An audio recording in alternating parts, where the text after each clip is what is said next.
My friend Michael Saunders became a lifeguard on a Florida beach when he was 15 years old. He was a lifeguard for the next 5 years, but it wasn't always an easy job.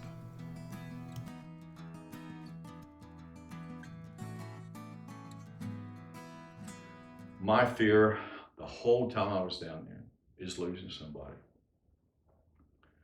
And unfortunately, that happened to me.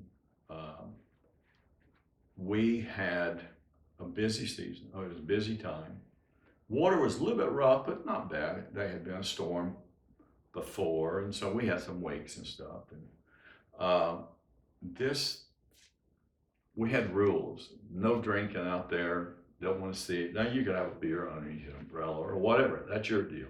But don't go out there if you have any issues concerning alcohol. Well, this father and daughter rented an umbrella. I met them, and no big deal. She was about 12, I would guess. I'm just guessing, but very nice little girl. The dad started out a very nice dad, but I didn't realize he was come to find out, they pretty much told me he was a alcoholic. Well, we had a little rough weather, no big deal, and he had her out there, and I didn't realize had been drinking like he was because I was watching everything and not thinking about it. And this storm was just terrible, real quick, real fast. And they were out at the second sandbar. So I blew my whistle for everybody to get out of the water. It was just too rough. And you can't, with the waves and with rough water, it kills a lot of sound. So even my whistle, I'm blowing for people to get out and doing hand signals for people to get out. So this particular time, I looked and I could still see two people.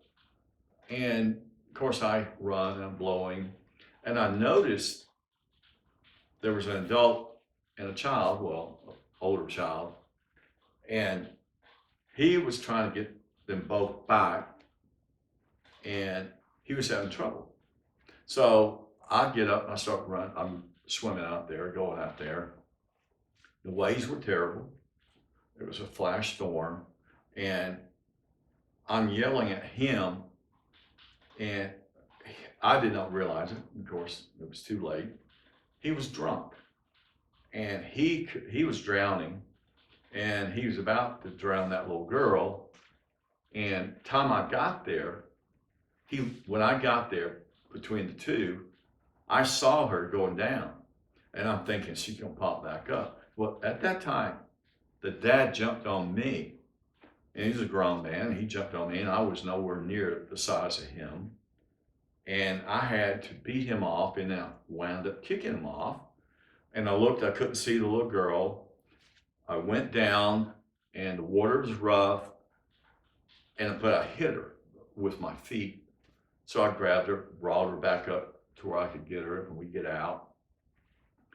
And the father is I'm not quite out enough to where I was not over my head.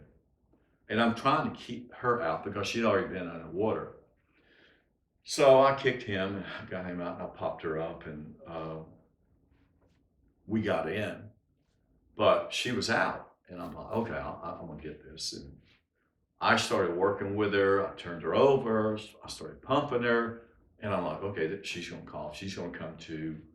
Uh, she didn't come to. She was gone, and somebody else had already helped get that dad in, and he comes waddling up there drunk and wanted to know what was wrong with his little girl, what we had done, and all that. And I jumped up and I just said, "Sir, you have lost your daughter and you're drunk." I said, "Just get away, move away, and we're going to try and take care of this." And so another guard came up, had a little machine, trying to pump it and make her come back. We never got her to come back. Um, that was one of the most hurtful, horrible experiences I've ever experienced when it came to the water. That was a turning point for me